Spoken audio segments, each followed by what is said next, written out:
Hello and welcome to the Car Design News headquarters here in London for the second in our series of quarterly broadcasts, Car Design News in Review, where we look at what happened in the world of automotive design over the last 3 months. And to help me discuss all the happenings, comings and goings is Assistant Editor Freddie Holmes. Hello, Freddie. Hello, James. I'm shocked they allowed us to do another one of these, but there you go. Yeah, no one's watching. So, Freddie, last time was AI themed. Mm-hmm. Yeah, and that hasn't really gone away, has it? But we couldn't do another one that was AI themed. So this time around, we were thinking, sort of a lot of the conversations we've had have been around the changing face of the motor show. Mm-hmm. So there's going to be a bit of a motor show spin to this session, but let's get into some car news first. I guess car news is what you're here for. But the most significant launch, I guess, was the Mercedes Vision 111 concept, which was based on the C111 from 1970, which was the gull-wing supercar that brought about thanks to a series of experiments in the world of ICE engines. And it's quite fitting that this time round they're sort of harking back to that with a new sort of electric powertrain, I guess, as well. That's what sparked the idea. This is the concept. high performance axial flux motor. Yeah. For those engineering fans, it is a very, very striking thing. It's incredibly I say there's been, I think, broadly positive. We had a few naysayers on the social media saying it's kind of negativity. Yeah, no, who would have thought it? But generally, I think the reception has been positive. We spoke to Gordon Wagner about just ahead of the launch, actually. So if you're interested in what Gordon said about the new project, then head to the website. That wasn't all that was around, though. We had another high-profile designer, Julian Thompson, revisit the Elise with battery company Nibel.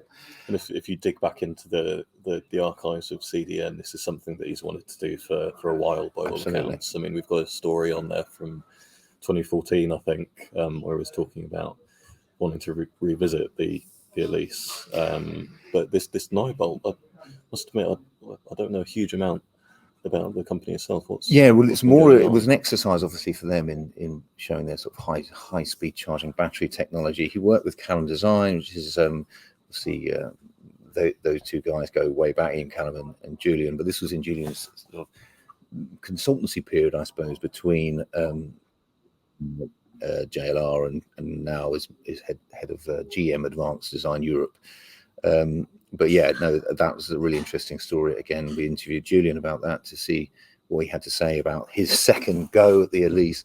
Again, head to the website. We also saw another British brand, and the Aston Martin launched the DB12 in Monaco, which was very fitting. I'd say. Yeah, I'm sure they're going to sell a few there. Yes, the big step up, but the interesting aspect of that is obviously Aston Martin. Miles Nuremberger is back at Aston, but it marks a bit of a step up, I think, or step up's probably the wrong word, but a shift in interior design for them. So we're going to look at that particular car in greater depth. There is an interview with Miles on the website, but we will be looking at that in greater depth in Interior Motives later this year. Gosh, it is, when I think about it, it's kind of a lot of British-ish or heritage brands doing stuff, but everyone knows about the MG Cyberster, SAIC's take on an MG sports car. We've been used to seeing them do fairly low-cost EV family cars. This is their take on the sports car and EV version. That was unveiled at the Marylebone studio, which we were at. Thoughts on that one, Freddie? I'm so pleased to see that it got through to production with pretty much no real changes from the concept, to be honest. Same. Very rare that you see that. By all accounts, looks pretty nice in the flesh as well. I can't quite pleased they lost the sort of the slightly netting sort of the lower mask on I think it was down the splitter. Actually, it was kind of this netting effect that I was never particularly keen on in the concept. That's gone. Actually, a lot, when you see it in the metal, as it were, it's a lot bigger than you think it is. maybe that goes for all cars these days. You saw Simon Loseby, the hugely charismatic Hyundai designer. He's going to love me for saying that. That was down in my neck of the woods, actually. That was about a 20-minute drive from my house. So props to Hyundai Hyundai, I should say, for putting that together so close by. But yeah, we saw the new Kona EV, which actually is a car that I would never really even think about, to be honest. But the new sort of, it's not a refresh, it's an all new Kona. It's a great looking thing, genuinely sort of muscular almost compared to very much like yourself, very genuinely muscular. And the Kia EV9 as well, which is again, I mean, Kia continue to do really interesting things in design. And it's not only the Hyundai group that's been working on some new models. We've also seen a new concept from Porsche. The Mission X concept. Yeah, it's a nice looking thing, and this celebrates the launch of the 356 Roadster back in 1948. I believe it's the first ever Porsche Roadster to be registered. Same dimensions as the Carrera GT, actually, and the 918, I believe. So it's going to be a familiar sort of shape. Yeah. Staggered wheel sizes as well, so it's got a lovely sort of dipping proportion. Coming down. Modernised Porsche crest as well. Does seem to be a thing. Of you. Yes, if you've spotted that, there are some more. There's more on that kind of on modernising badges. We can't say too much, but there is a launch on the way, which will feature a revamped version of a very, very well-known marque. Trends changing face of the motor show. I think we've all. I mean, it's been talked about ad nauseum, I suppose, about that. What is the future for the motor show in a post-COVID world? And I thought this was a conversation that sort of we collectively as a media were teeing up, but it turns out that getting out there and speaking to the designers is actually a kind of a widely shared opinion or discussion point. Is the motor show as we have known it going to stay the same? We've been along to a few sort of more boutique, specialized sort of design focused events recently, and they've certainly for me they seem to be the way to go. I think designers are seeing that as well. When we went to the imaginatively titled car design event hosted by the publishers of GT Spirit and longtime CDN contributor Jens Miners in Munich, which was an absolutely fantastic event. He had huge names there: Luke Donkavold, Andreas Mintz, who just freshly off his appointment at VW, and design kingpin at Audi, Mark Lichter. Make him sound like a gangster when I say design kingpin, but the guys, those days are behind me now. Yes, and those guys are all there. A very interesting selection of new models of Genesis were there in force, the Audi Active Sphere, and they were all doing interviews. And I do think there's something in these slightly smaller, more bespoke events. It's a bit more intimate, wasn't it? It was. On the sort of more traditional circuit, we had the NYC Auto Show, which was fairly quiet. It was pretty quiet, and we got a nice look at the GV80 Coupe concept. We did in Munich. But beyond that, it was a bit of a quiet show. We saw the electric Ram as well, which is really impressive. We did a big piece on this in Interior Motives in the summer. I don't know if you've seen that, but if you have, I urge you to get your hands on a copy and read it, because it is a really, I think, a really interesting project from Ram. They've maintained their kind of DNA. They haven't forgotten who their customers are. They haven't designed a spaceship, as the design guys pointed out to me. Also, Shanghai was very, very heavy on domestic launches. I would say domestic launches. Chinese brands really stepping up there. Not much happening from the Europeans, bar the Polestar 4. And there's a nice sort of display of suppliers there as well. Our man on the ground, Mark Andrews was there for us, and there seemed to be suppliers out in force. Aside from that, it was an interesting one. Given there was no Geneva, Car Design News decided it'd be a good idea to go to Milan, and we did. And it was absolutely fantastic. We had a very small discussion there with the wonderful Klaus Boos, design director at Maserati, and other designers from different backgrounds. It also fitted in with this idea of kind of the smaller bespoke events, I suppose. Milan's always inspiring to be there. The Salone de Mobile. There was a lighting year, Euro Luce, so there was lots of interesting lighting technology on display. Yeah, fantastic. I think CDN will most likely be back there next year, so we'll keep you posted on what our plans are there. A rare trip to the track.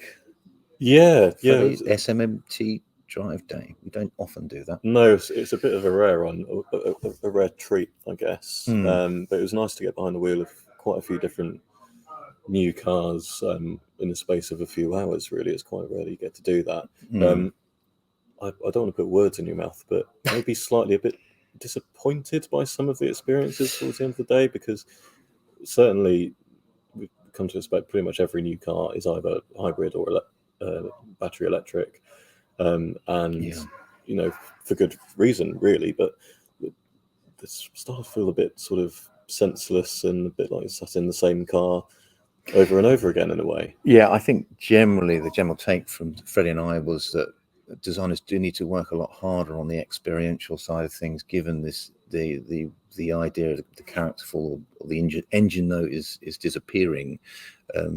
Battery powered cars, electric cars are much of a muchness when it comes to sound.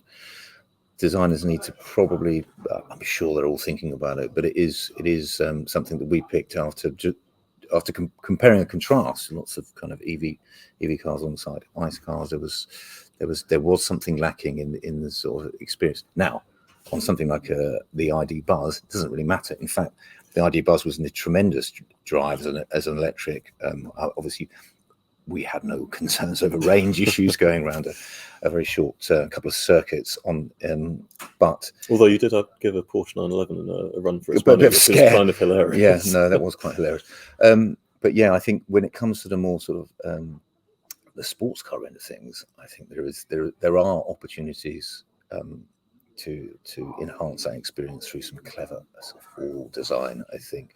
And sticking in the UK, but this time a little bit more of a static affair, was the London Concourse, Freddie, at the Royal Artillery Club, and it was an amazing venue. Incredible, well. Yeah. Right smack bang in the square mile on Moorgate, which is the financial district of London.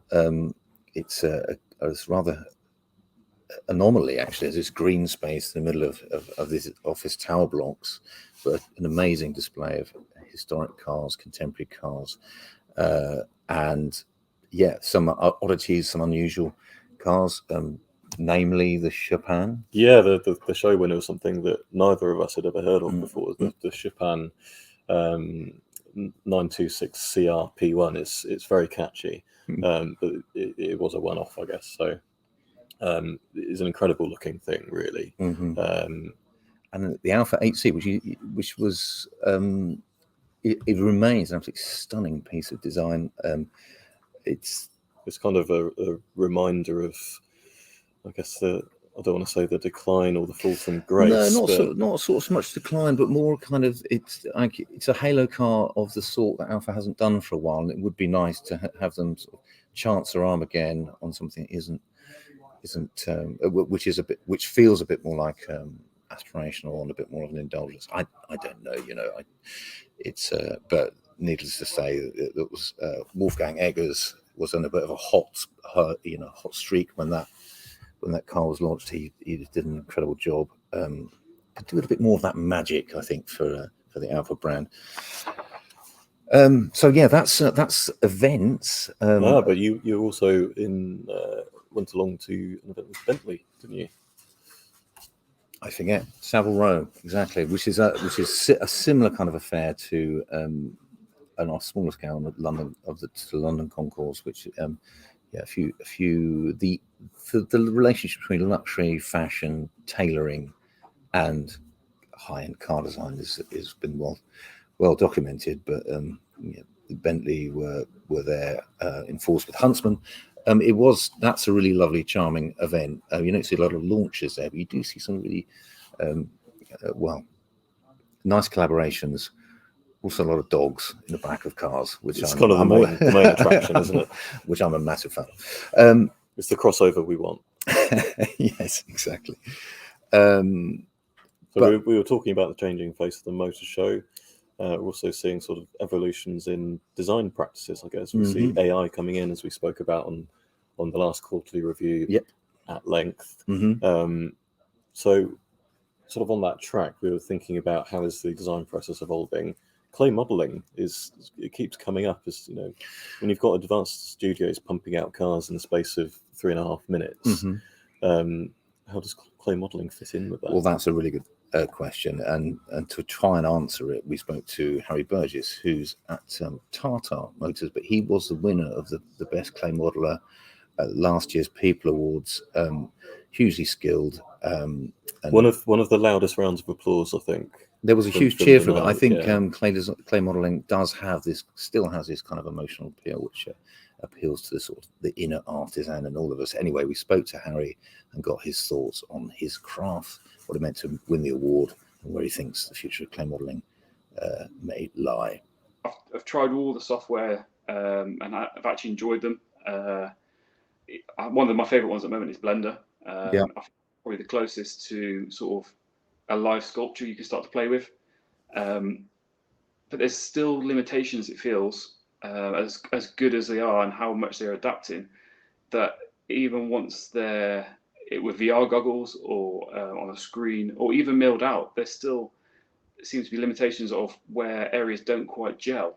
And that could come in the future if VR got even more better, that you can see the proportions even better. But normally there seems to be the proportions at the end that don't quite come out somewhere, or there's just a small area. So I believe no matter what, you still need to do things by hand or hand finish them or readdress those. But then those areas, I think, can normally get eradicated quite quickly by just doing it possibly from clay to start with, really. You might not have. That is really interesting. We do talk about clay as being this kind of almost final stage in the process, in this kind of newer landscape. But to your mind, there are advantages for doing clay quite early in the process to resolve certain, radials or details of perhaps. Yeah, it has sped up the process, actually, having a lot more digital for sure. And I think it's actually taken a lot of time out of the process, which obviously is fantastic in every company's eyes, really. So say we start a new project these days, there'd be a sketch phase, there'd be a digital phase where then the design management team would sign off to an initial theme. We'd say mill that in the clay model, and then you can do some very fast changes by hand rapidly and then input it straight back into digital with a quick scan. You've probably saved weeks, really, just that way, but you haven't lost that much time. They may have got it back with just a few little updates, but those few little updates could be the tiny little bit of finesse that's needed just to take it to the next stage very quickly. What advice would you give a young designer, perhaps maybe a bit like yourself, who was hellbent on being head of exterior or whatever it might be, but perhaps is also feeling, well, perhaps clay modeling might be another role? But what could you give any sort of advice to someone like that who may want to follow your path? Sure, yeah. Well, I would say they're already doing the right things by getting into design for a start. Even as a clay modeler, you would always need to have a design eye of proportion, styling. So that's always a great start. I would suggest, everyone's different. So if someone might feel more computer-based, maybe focus a bit more on that. But if they're quite a hands-on person, they like to, mess around in a workshop or a garage. That's kind of how I got into messing around in the garage with my dad years and years ago. Then I would start to, play with objects, even wood, bits of foam, to start to sculpt things very quickly. But I would try and keep up with digital as well. Try and keep a huge skill set. Try and start a blender, which I would say is probably the closest to clay modeling. But if you want to go into a bit more technical and surface refinement, there'd be Alias. But if people are feeling like their hands are their main tools, I would just be hell bent on trying to get an opportunity in a gig, really. There's graduate programs and also apprenticeship schemes that companies do offer still in clay modeling, which is really nice to hear that they're still invested in the industry. Yeah, no, and I think your point resonates as well with this idea of developing sort of a broader skill set, not forgetting digital, but not making sure that you're kind of working these two things in parallel. It is something we hear from design directors and further down the chain, that designers in the future will need a broader range of skills than they probably ever have done in the past. Yeah, and I believe there is some studios out there that do, some of the clay modelers do Blender in their spare time or in their lunch breaks to help with the design process as well. They can have a pile of sketches and start to create a digital model themselves, and speed up the process as well, really. Okay, thank you, Harry. That was wonderful to grab some time with you there. In terms of what's been going on in People Moves, there's been a few fairly high-profile appointments. It just continues rolling on, doesn't it? I feel like every week there's a new announcement. It's like musical chairs. It is, and we did a story of that title a while ago, didn't we? It's quite fitting. Robin Page, yes, landed at Bentley. It's confirmed. He is. Bit of a homecoming for Robin, actually. He was there back in 2009. He's a man who understands that brand, I think, and understands the idea of British luxury. He himself is a very, I'm sure he won't mind me saying, although he is obviously a very sophisticated man, he is very quite English as well, I'd say, speaking to him. So I think I've got high hopes for that collaboration. I think it's a really strong match. And it didn't take long for Robin to get snapped up after he was sort of ousted somewhat from Volvo. Across the pond. Yeah, we've had a trio of promotions over at Stellantis. The Goliath that is Stellantis. Vince Galante is the new VP of Exterior Design at Jeep. We've got Ryan Nagode. Sorry, Ryan, if I've absolutely butchered your surname.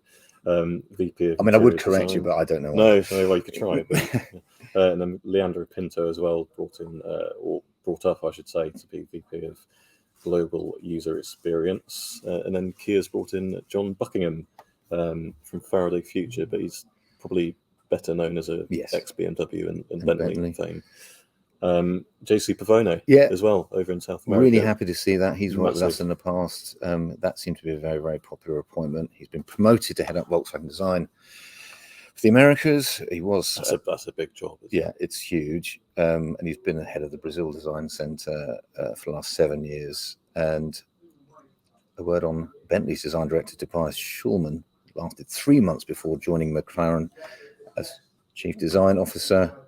Obviously thought that was a better fit. and AJ Jain, another hugely popular appointment, actually, is taking the reins at Tata's Pune Design Studio. Congratulations, AJ. It seemed like you were hugely, and we've already, we've covered this, but I think there was an outpouring of support. Yes, absolutely. So well done, AJ Jain. Finally saw the Lancia concept, which had been hinted at through sculptures and kind of a slightly mysterious teaser video. It just literally appeared, but there it was on the streets of Milan, outside the casino. Not far off. No one knew about it. We got word that it was going to be there while we were in Milan. A really interesting sort of conglomeration of different design elements, which actually hang together fairly well. It could have been an absolute dog's breakfast, I think. It looks a lot better in the flesh than in pictures. It sure does. I guess it just goes to show the importance of having some kind of motor show. Yes, yeah. But yeah, it was good to see. That was a real outpouring again on social media, because obviously people were still care deeply about that brand, which has been hitherto dormant, I guess, over the last few years. It's a pleasant surprise for a lot of people, I think. Sticking with Milan, I got a chance to drive the Citroen Olli with Pierre Leclerc. Fascinating experience. I mean, concept cars occasionally are just for show. They are just that. They will sit on the stand and get pushed around. This was a full-on driving experience. in the metal, it's a kind of, well, we all know it's a kind of chunky looking exercise in sustainability, but also more form making experiment with a kind of vertical windscreen everywhere we went. And I drove around the city with Pierre Leclerc in the Ollie. People stopped to talk to us. We felt like minor celebrities, very minor celebrities.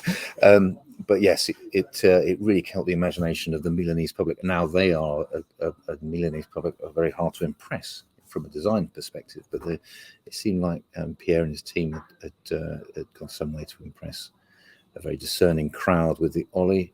A lot of student shows as well, Freddie. Yeah, we've actually had some feedback from readers and visitors of CDN, and we're going to try and bring a bit more student coverage back, I think. There's plenty of shows been going on. A couple of big ones. First was Coventry's degree show. That was a very, very sort of whistle-stop tour of about, I think, maybe 40 different projects during the day. And this the recently renovated building over there in Coventry.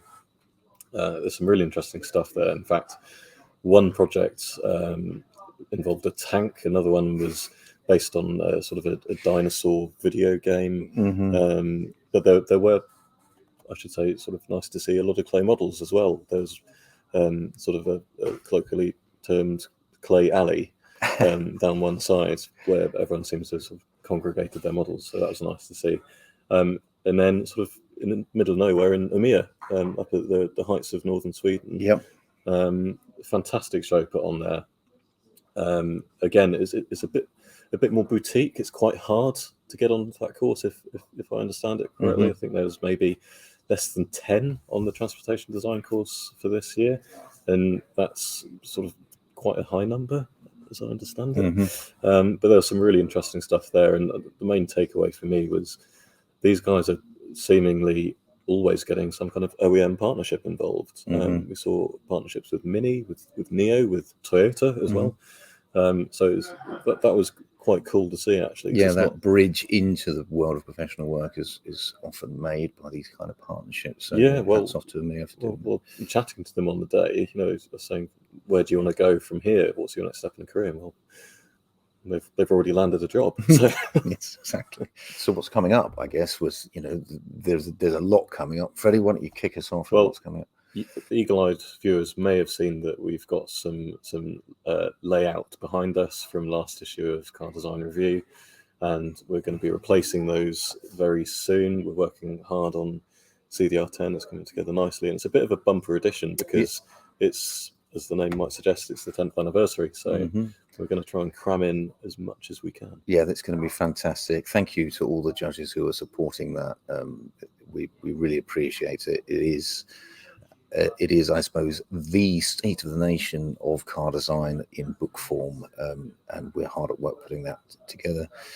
There's a few launches coming up. A familiar name is coming back. We can't, again, embargoed, but it's a very, very well-known mark that has been dormant for a long time, and that will be coming out early next month.